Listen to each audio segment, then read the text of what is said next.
सिंध भर में मज़ारात और दरगाहें खोल दी गई। महकमा औकाफ ने मज़ारात खोलने का मरासला जारी कर दिया है। दरगाहों और मज़ारात खोलने के लिए 18 निकाती SOPs भी जारी कर दी गई हैं। मज़ीद तफसीलात हासिल करेंगे इस बारे में। बोल न्यूज़ के नुमाइंदे सलाहुद्दीन अली हमारे साथ मौजूद हैं। सलाहुद्दीन, आगाह कीजिएगा, आपको आगाह कर रहे हैं इस खबर के हवाले से कि कोरोना SOPs को मद्देनजर रखते हुए महकमा औकाफ ने मज़ारात खोलने का इजाज़तनामा जारी कर दिया है। महकमा औकाफ ने मज़ारात खोलने का मरासला भी जारी कर दिया है और ये बताया जा रहा है कि SOPs के तहत मज़ारात और दरगाहें खोलने की इजाज़त दी जा रही है। महकमा औकाफ ने मज़ारात खोलने का मरासला जारी कर दिया है। आपको ये आगाह कर रहे हैं कि सिंध भर में मज़ारात और दरगाहें अब खोल दी गई हैं। 18 निकाती SOPs भी जारी कर दी गई हैं। तजवीज़ दी, सिंध हुकूमत को बचाना चाहते हैं तो पहले कौमी असम्बली से इस्तीफे दें। हम आसिफ जरदारी और बिलावल भुट्टो के बयानात का जवाब नहीं देंगे। हमारा हदफ इमरान खान है। लीगी रहनुमा एहसन इकबाल ने वाजे कर दिया। बोले बड़ी जमातों ने इस्तीफा ना दिया तो ज़रबकारी नहीं होगी। सेनेट में अपोजिशन लीडर पर जंग नहीं चाहते। हदफ आइन की बालादस्ती है। जिसने PDM को नुकसान पहुंचाया कौम उसको मुआफ़ नहीं करेगी। मीडिया से गुफ्तगू में मजीद कहा कि मुल्क की मशत तबाह हो गई और आप कह रहे हैं कि NRO नहीं दूंगा। NRO नहीं दूंगा से आवाम का पेट नहीं भरेगा। नैब करप्शन फ्री नहीं, ऑपोजिशन फ्री पाकिस्तान बनाना चाहता है। सारे केसेस इंतकाम पर मबनी हैं। एहसन इकबाल ने वोट को इज्जत न देना मसाइल का हल करार दे दिया। कहा आवाम के फैसलों पर अमल होगा तो पूरी दुनिया में पाकिस्तान की इज्जत होगी। दारी साहब ने जो PDM में गुफ्तगू की या बिलावल भुट्टो साहब ने जो लाहौर में बयान दिया, हमने उस पर तबसरा नहीं किया चूँकि हमारा हदफ इमरान खान है और ये जाली सिस्टम है जो खड़ा किया गया है। हम ज़ातियात पे और किसी ऐसी बयानबाजी से परहेज़ करेंगे जिससे ऑपोजिशन की आपस की लड़ाई शुरू हो और हुकूमत को बेल आउट मिले। लिहाजा हमारा हदफ वाज़े है। इस हुकूमत की कारकर्दगी, इस हुकूमत की नालायकी, इस निज़ाम की तब्दीली, इस मुल्क को आइन के ऊपर चलाना, इस मुल्क को कानून की हुक्मरानी पे चलाना, इस मुल्क के अवाम के मसाइल की बात करना हमारा वो हदफ है। हम जरदारी साहब और बिलावल भुट्टो साहब के बयानात का जवाब नहीं देंगे। कौम सबको देख रही है। आज जिसने भी PDM की या अपोजिशन की जद्दोजहद को नुकसान पहुंचाया उसे ये कौम माफ़ नहीं करेगी। मरियम नवाज ने ट्वीट में जो सिलेक्टेड के मुतबादल की तैयारी का इशारा दिया है, अगर वो पीपल्स पार्टी की तरफ है तो नामुनासिब बात है। वजीर आला सिंध मुराद अली शाह का बोल न्यूज के सवाल पर जवाब, कहा पीपल्स पार्टी दहाइयों से चली आ रही है। हमने जमहूरियत के लिए कुर्बानियां दी हैं। बैकडोर से आने का हम नहीं सोच सकते। हुकूमत की 2.5 साल परफॉर्मेंस में अवाम को महंगाई के सिवा कुछ नहीं मिला। मरियम नवाज साहिबा का इशारा पीपल्स पार्टी की तरफ, जैसे आप खुद कह रहे हैं कि तज्ज़िये हो रहे हैं, मेरे ख्याल बहुत ही नामुनासिब था। मैं थोड़ी देर पहले बता चुका हूँ कि वो पार्टी जिसने शहादतें दी हैं, वो पार्टी जिसकी ये तीसरी नस्ल जमहूरियत की बहाली के लिए काम कर रही है, अगर इस तरीके से बैकडोर से आना होता, हमें आना ही नहीं है। इसकी तरफ हमारी सोच ही नहीं है। तो हमें कभी कोई जो हमारी पब्लिक में सपोर्ट है पीपल्स पार्टी की, कोई दूर नहीं रख सकता था पीपल्स पार्टी को। महंगाई आसमान से बातें करने लगे। जो चीनी 52-55 रुपये किलो है वो 110 रुपये किलो हो जाए तो आप कि क्या गुजारा करेंगे? आप खाएंगे क्या और लगाएंगे क्या बाकी डेवलपमेंट में?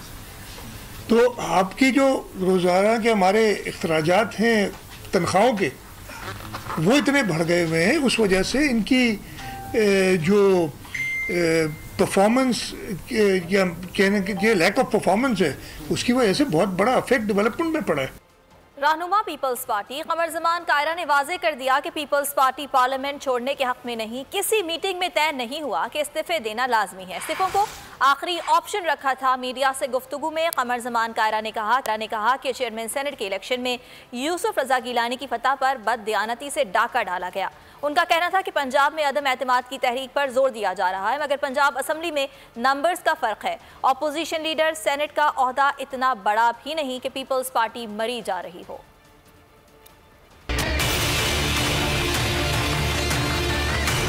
डे वन से कह रहे हैं पीपल्स पार्टी पार्लियामेंट्री फोरम्स छोड़ने के हक में नहीं है। गिलानी साहब का इलेक्शन हुआ चेयरमैन सेनेट का और उसके बाद पीडीएम की मीटिंग रखी गई, तो जो बातें मीटिंग के अंदर बैठ के करनी चाहिए थी, हमसे तो नहीं कहा गया कि उसमें इस्तीफे देने का ऑप्शन लाजमी है। किसी मीटिंग के अंदर ये तय तो नहीं हुआ था। और गिलानी साहब अगर उस दिन उनका वो बदनीयती से डाका मार के अगर उनकी वो फतह को वक्ती तौर पर रोका ना जाता और उस दिन वो चेयरमैन डिक्लेयर हो जाते, आज पाकिस्तान का सिनेरियो मुख्तलिफ होता। जब हम सेनेट में जा रहे थे उस वक्त भी कहा गया कि नंबर गेम नहीं, हमने प्रूव किया कि नंबर गेम है। कि पीटीआई के अंदर इस वक्त पंजाब में यहाँ क्योंकि बड़ा अच्छा रोल प्ले करके, बड़ा तजर्बे का रोल प्ले करके मुस्लिम लीग और पीटीआई ने आपस में एडजस्टमेंट कर, अगर यहाँ इलेक्शन होता तो बहुत सारे क्रैक्स पीटीआई के यहाँ भी खुल के सामने आ जाते। वज़ीर इत्तलात शिबली फराज का कहना है कि पीडीएम में मुख्तलिफ सोच रखने वाली जमातें अपने मुफादात के लिए इकट्ठी हुई, ये अपनी जायदादें बचाने के लिए बरसरे पैकार है, सियासत को ढाल के तौर पर इस्तेमाल करते हैं, सवालात के जवाब देने की बजाय लश्कर कशी करते हैं। मीडिया से गुफ्तगू में शिबली फराज ने कहा कि पाकिस्तान किसी एक ख़ानदान के लिए नहीं बना था, माजी की हुकूमतों ने मुआशरे में बिगाड़ पैदा किया और माफियाज पाले, जेलें छोटे छोटे मुजरिमों से भरी पड़ी हैं, बड़ा चोर सियासी इंतकाम और जमहूरियत के पीछे छुपता है, कटहरे में लाने की बात हो तो जत्थे इकट्ठा करना शुरू हो जाते हैं।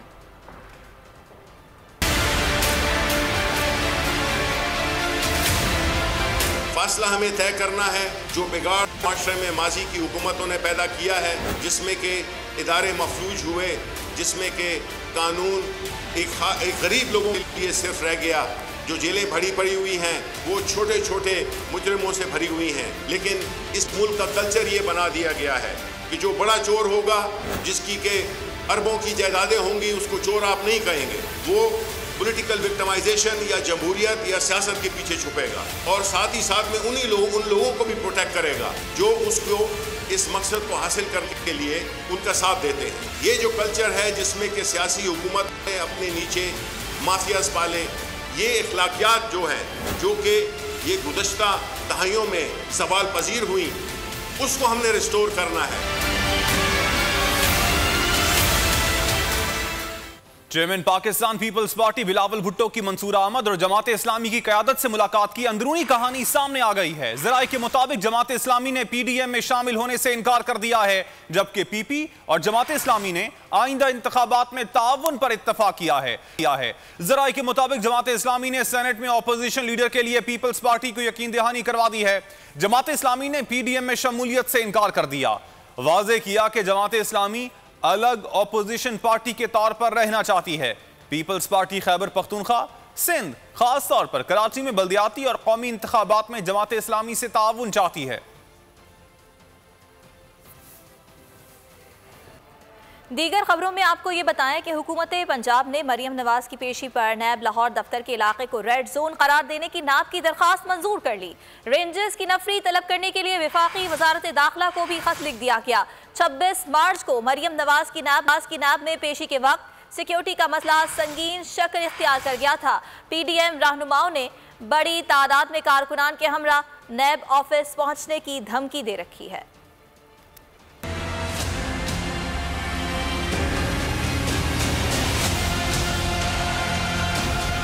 26 मार्च को मरियम नवाज की नैब में पेशी, लाखों कारकुनान साथ लाने की पीडीएम की धमकी के बाद सूरत हाल संगीन। नैब लाहौर ने हुकूमत पंजाब से रेंजर्स और पुलिस की भारी नफरी तलब करने की दरख्वास्त की, जो मंजूर कर ली गई। पंजाब काबीना की सब कमेटी ने इलाके को रेड जोन करार देने की इस्तदा भी मंजूर कर ली। ज़राए महकमा दाखिला पंजाब का कहना है कि रेंजर्स की फराहमी के लिए वफाकी वजारत दाखिला को भी खत लिख दिया गया है। 2 रोज़ काबिल मौलाना फजलुर रहमान ने कहा था कि मरियम नवाज की पेशी पर लाखों कारकुनों को लेकर नैब पहुंचा जाएगा।